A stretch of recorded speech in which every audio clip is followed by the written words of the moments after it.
Back in the day, before streaming, before CDs, we listened to music on albums. A vinyl disc spinning 33 and a third revolutions per minute brought us great music one side at a time. 20 or so minutes of music, 4 or 5 songs usually, that created a single listening experience. This format exposed us to other songs of the artist, not just the hits, and often flowed in an order that was created to build and maintain or mold a musical experience for the listener. Sideshow brings musical experiences from the past to life today. Here, we discuss and review individual sides of record albums we have grown to appreciate and hope you will too. Welcome to The Sideshow.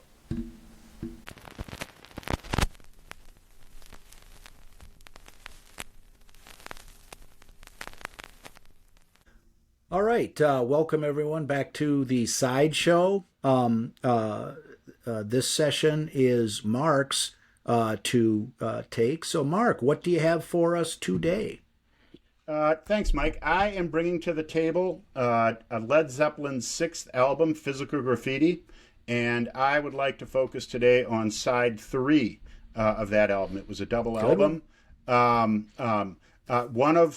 One of my favorite albums of all time. It's my favorite Led Zeppelin album. I enjoy a number of them, and we're talking about a number of very good albums. Just the volume of songs in here that I truly enjoy, and is just puts it on the top of my list. And side 3, I certainly hone in as my favorite side. It was released in February of 1975, actually delayed a little bit, not because of any recording work that they were doing, but the cover of the album itself proved to be very difficult to manufacture. And we'll take a look at that a little later. It was the first album that was put out on Led Zeppelin's new label, Swan Song. So it was not only a musical adventure for them, but a business venture for them. And it came out of some recordings. They went into the countryside to an estate called Headley Grange and did some recording. And they ended up with 8 songs that, as it turns out, was longer than could fit onto an album. In fact, it was almost 3 sides of an album long. They didn't want to cut any of the material, so they instead decided to add some tracks that had been left over from the 3 previous albums. That they had done. And I mean, we'll talk a little bit about some of the ones that were early recordings and not. I think that it's not that these were throwaway songs. Led Zeppelin had a lot of good material, and it created a great double album here, who for the most part was really good from start to finish.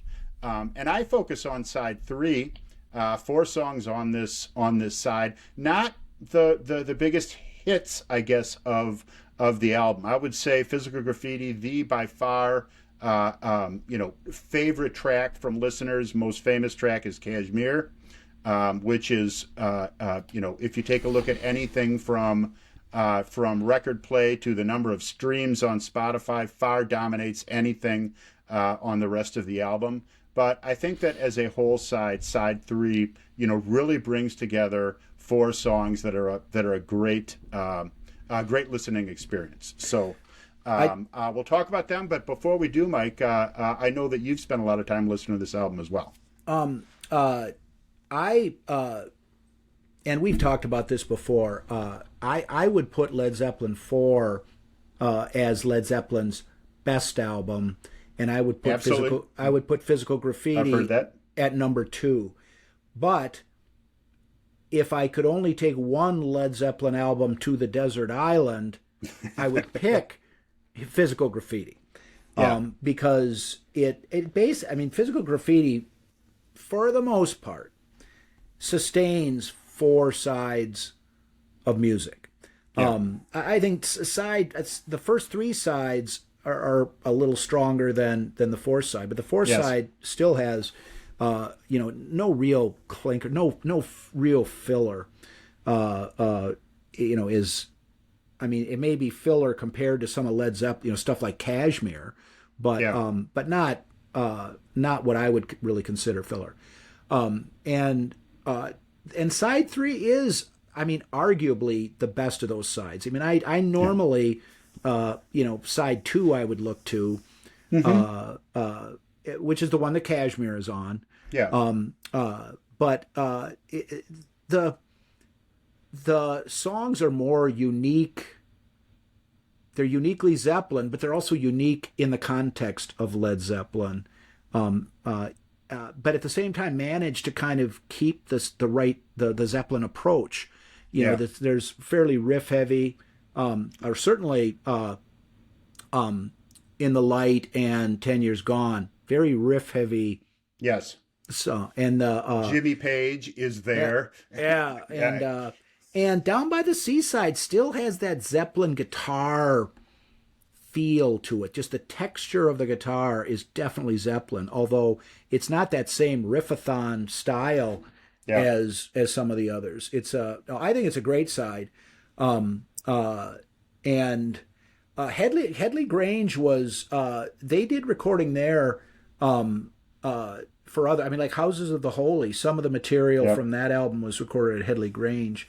And there were a number of places, like the Bram Yar, which is the title for the acoustic guitar piece on side three. That's a place in Wales where they would go and kind of hang out, and then Bram Yar Stomp on Led Zeppelin 3. So there's different places yield different inspiration for Zeppelin, and going to Wales, going to Headley Grange, as opposed to just recording in London, they went to different places, and it sometimes resulted in different feels to their music. But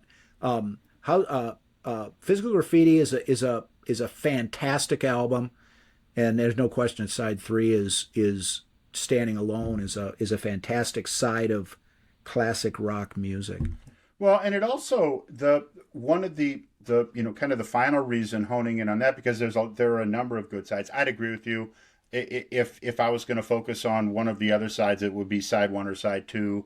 I would say that side four was probably the softest of those, but still a very good experience. But as far as a side, and our whole notion, the purpose of this of our podcast here in the first place is the notion of a side of music, especially experiencing it as one experience.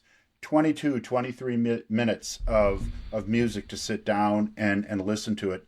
This is a classic example of that, about how that fits together.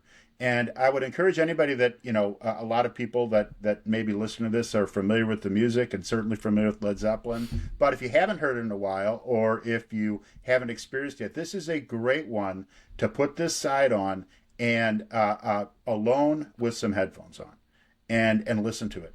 That said, it's also great for the background of a party. It's got enough variety. It's got even though there's some softer songs on it, with Bram Yar is a good example. It's not sleepy.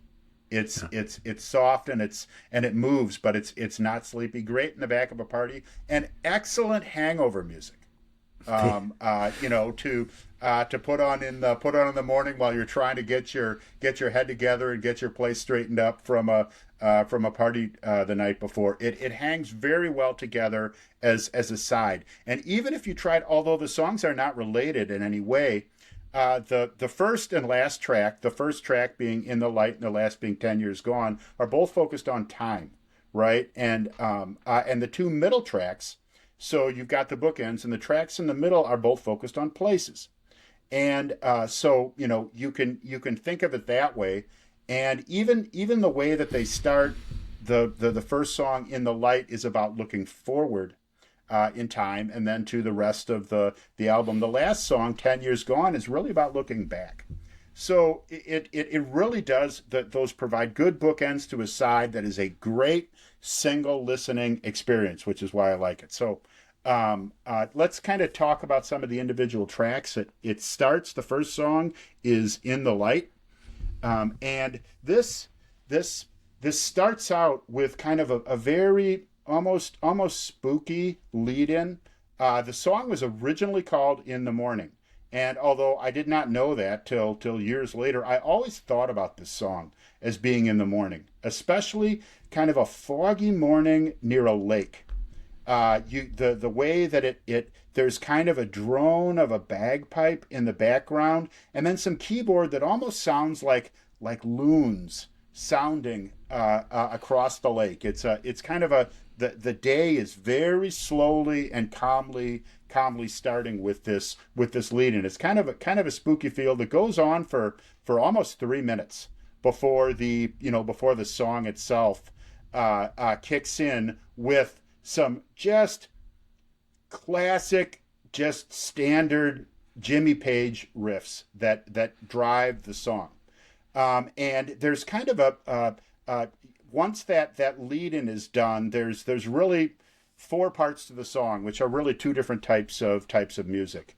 This Jimmy Page riff that gets the song going, and then it transitions into kind of a different type of guitar and organ type feel that we listened to for a little while. Transitions back into this stronger riff, and then takes us out in the end with that same second section guitar. So it moves us back and forth into some different feelings, yet it seems to bring together. Well, the intro section, and then the kind of the middle section with the keyboards. I mean, the John Paul Jones, sort of keyboard, organ, clavinet sound it's there. You can hear it in the beginning, and then in that, after the guitar comes in, and then there's the middle set, the four. You got intro, beginning, middle, end.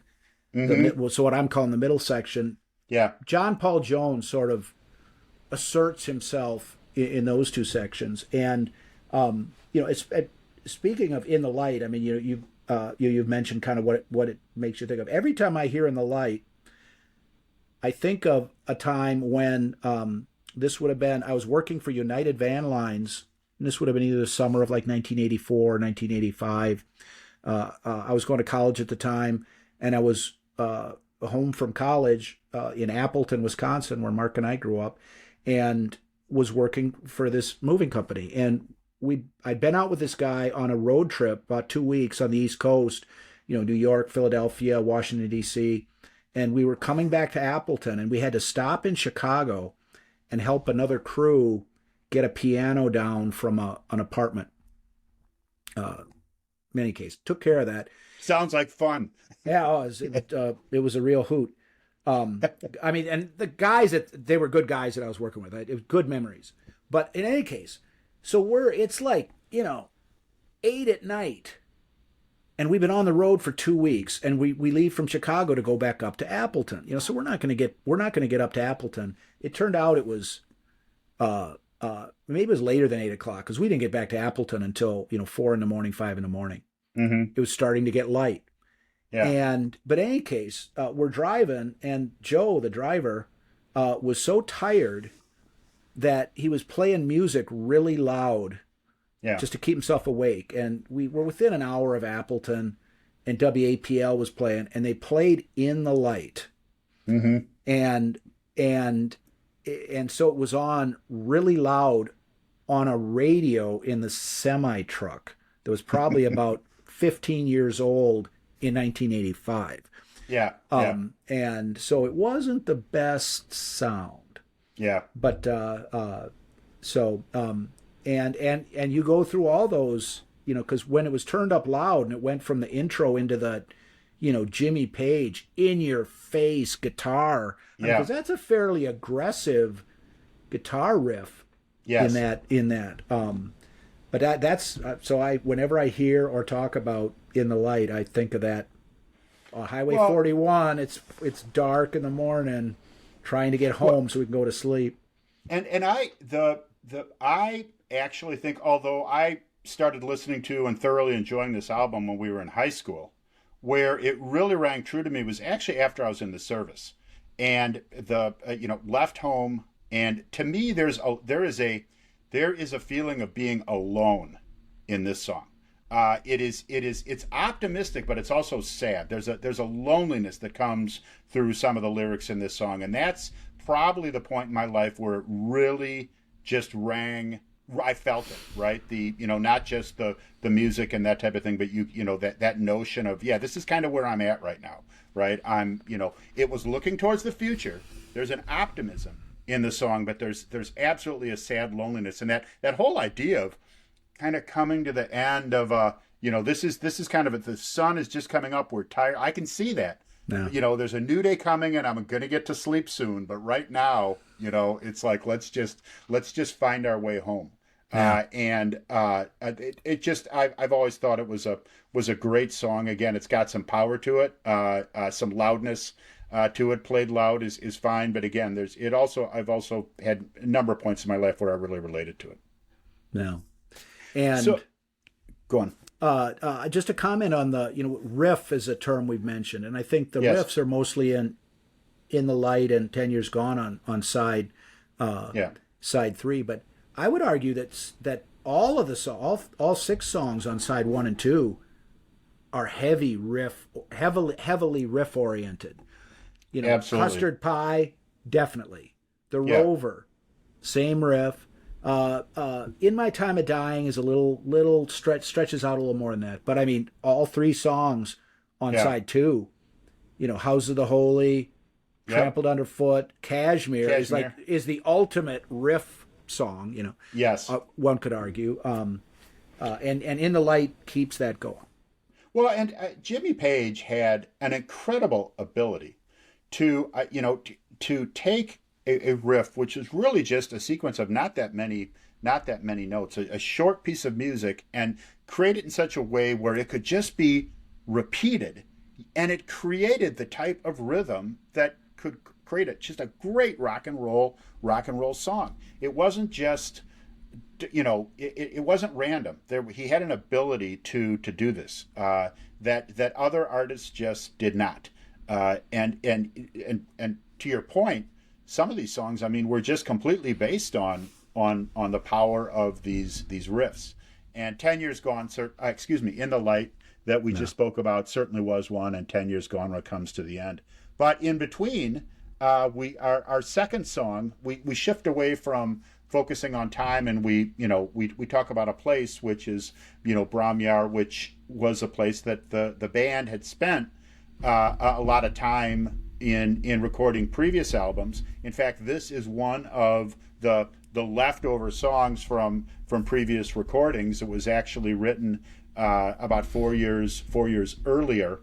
Again, with Jimmy Page, I can picture him sitting like they'd done some recording, and he walked outside and sat on a bench looking up at the quiet trees and the wind, smoking a cigarette, looking at this, and just think, what does this sound like, what I'm seeing right now? And that's what would have come out on this very quiet, but not slow.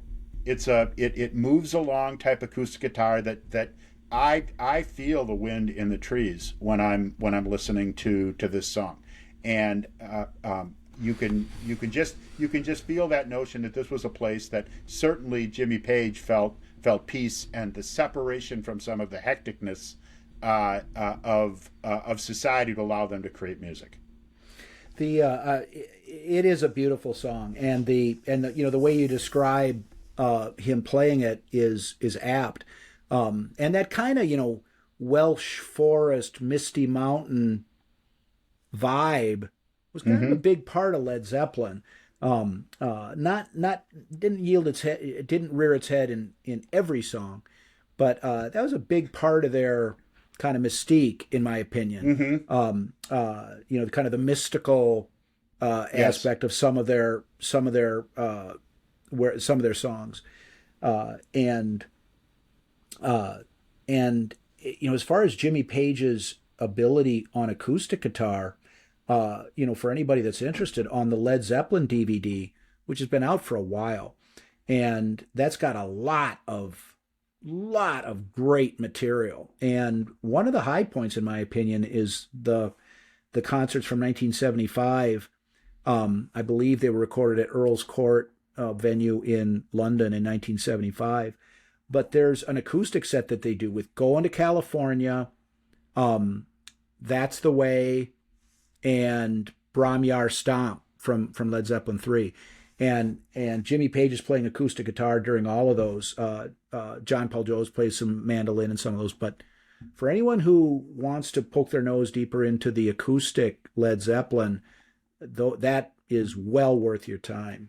Awfully good. Awfully good.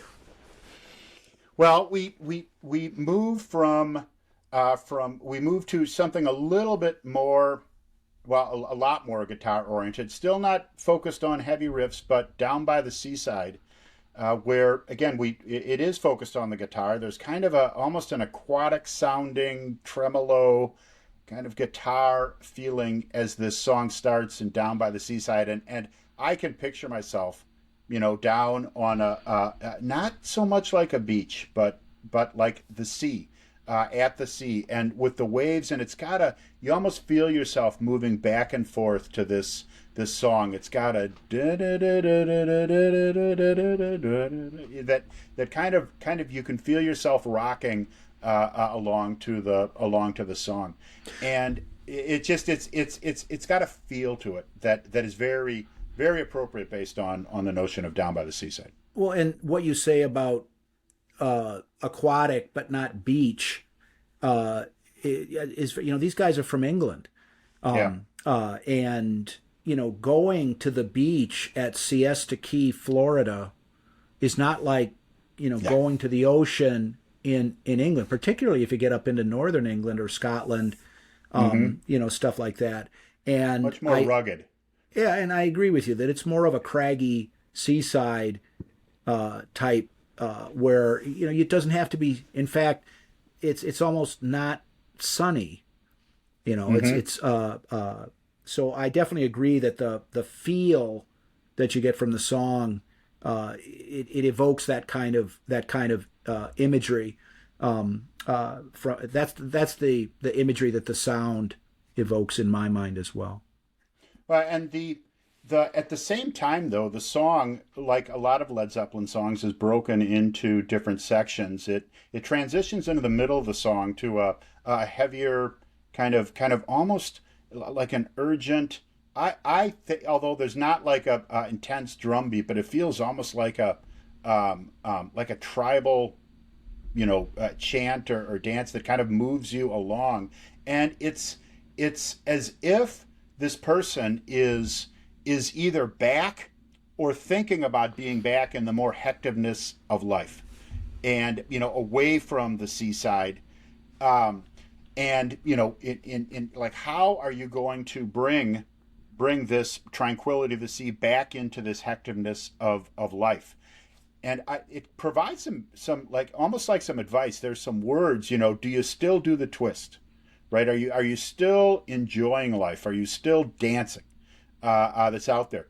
Some folks go twisting every day, and it's like there's people around you that are still twisting every day. Are you? But it's kind of hard to tell. That's my interpretation of that. It's like, look, when we get back to this more hectic city life, let's call it, or whatever, we should still be dancing. And that's before the song then transitions back to the more seaside type vibe that it started with in the final section of the song. Yeah, and I really don't have anything to add to that. But the word urgency was a good word to describe the feel of the bridge, you might call it. Yes. Yeah. Yeah. And I mean, that song is another one where it's unique within the Led Zeppelin catalog of songs. Yes. In the way it's arranged and feels to some extent. Yeah. But it is also, you listen to it and it's like it sounds like Led Zeppelin. Yeah. And that was something that one of the reasons why they were such a good band is they had the ability to kind of come up with new things that weren't necessarily retreads of what they'd done in the past, but it still sounded like them. Yes. Yes. And it wasn't like, oh, well, we're trying some new things. it's like they were trying new things, but it still sounded like Led Zeppelin. They were able Yes. to they were able to use the same ingredients and put them together in different ways that broke new ground, but didn't sound unfamiliar to the audience. And Yep. Down by the Seaside's a good example of that. Well, and this, and then to highlight again how this all comes together as a side. I mean, the way that they moved. You start out with Within the Light, and then move to this very soft acoustic piece that transitions very quickly. You can just hear the end of the last strum of the acoustic guitar on Brumyar hit, fade out, and you hear this drum that kicks off Down by the Seaside. It rolls very quickly and smoothly into this song, and then we transition out of this into the last song on the album, which is 10 Years Gone. And this song to me is very powerful. Where it gets at. Robert Plant has spoken many times about how he saw this as something that was very powerful to him.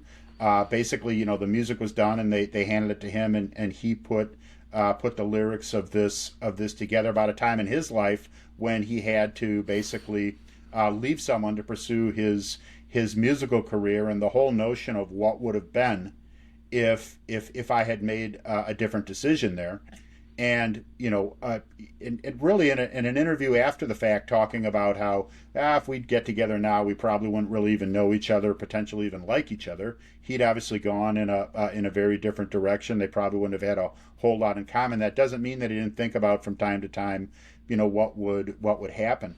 And myself, I see, on top of what is just, again, very powerful guitar riffs that get us into the song, and then take us through, and guitar to the very end of the song. Great musical beat.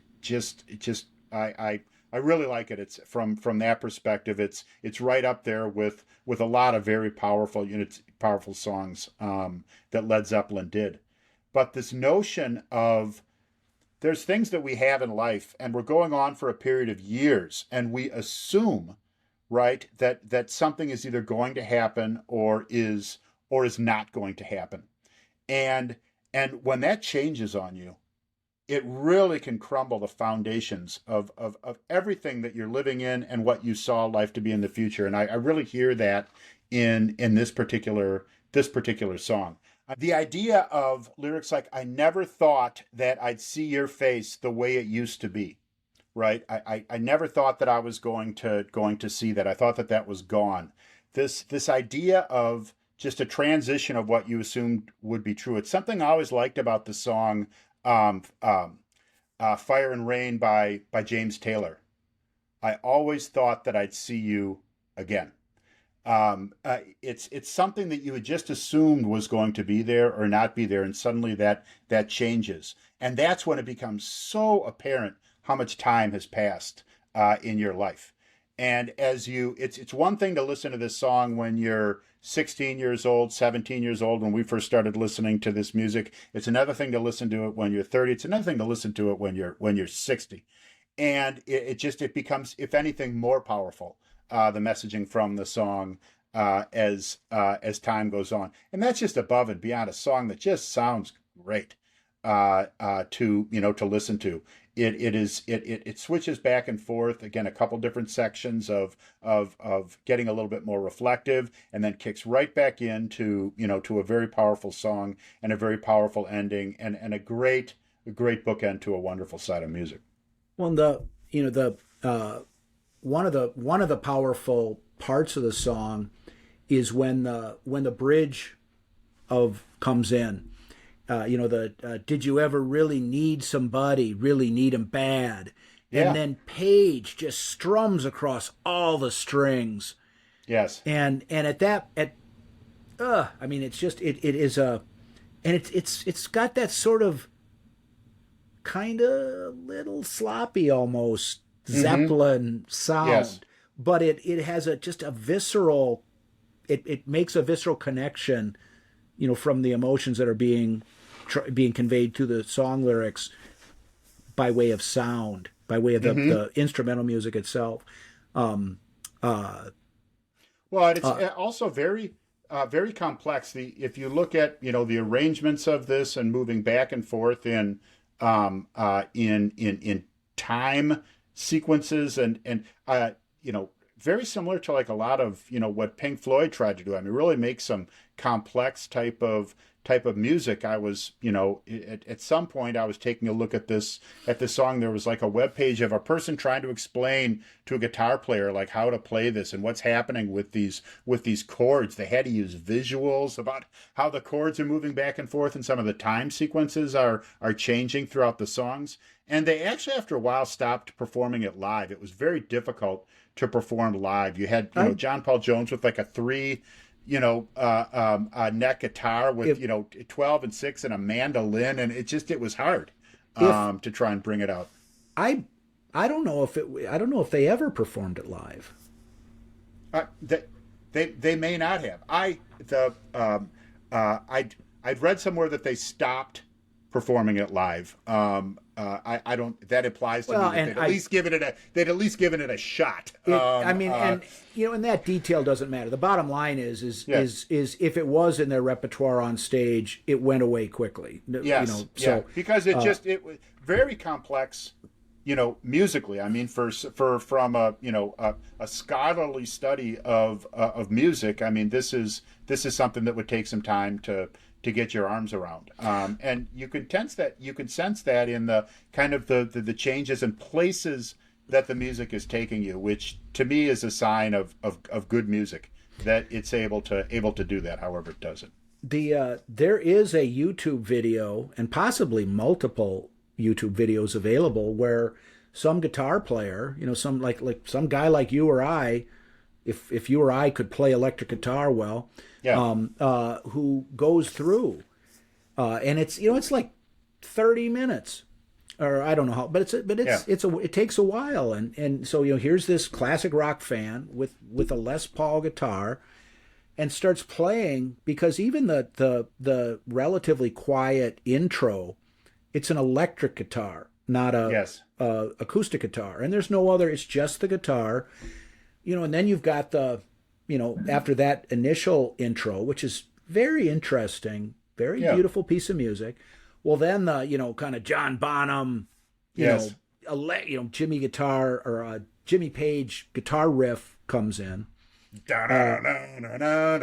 Yeah, exactly. And so, for someone who's curious to say, well, just how in the heck did they do this? I mean, there's a guy that goes through it step by step, and here's what happens. Very interesting. And so, but it makes sense. You listen to that, and it's like, if they're going to play it live, they've either got to kind of change the instrumentation to make it more stage friendly, or it's going to sound screwy. And it's just going to be, like you say, just logistically difficult to present on stage without bringing on additional musicians or something like that. And I can't remember when it was that I saw this YouTube video that I referred to, but once we started talking about this song, it came back to me very quickly. I mean, it's it's one of the more substantial compositions that the band came up with, which is something to be said. If you're talking about Led Zeppelin, and I think it's a fair statement. Yep. And it's very clear that, and I mean, it's not like they're the only, there's a lot of very good, very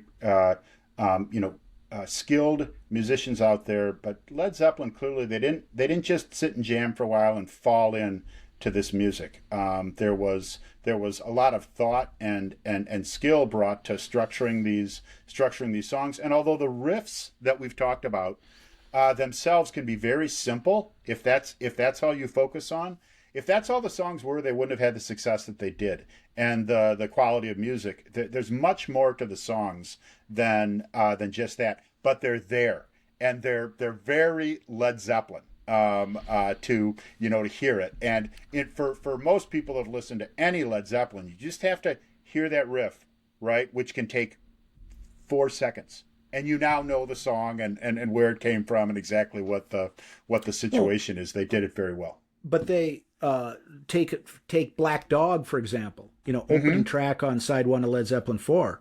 Yes. I mean, that song's like all just one big riff. I Yes. mean, the opening guitar is a riff. I mean, it takes more than Yes. 4 seconds to get out. Oh yeah. But Yeah. that's pretty much the whole song. And then they came up with the lyrics, but that's very compelling.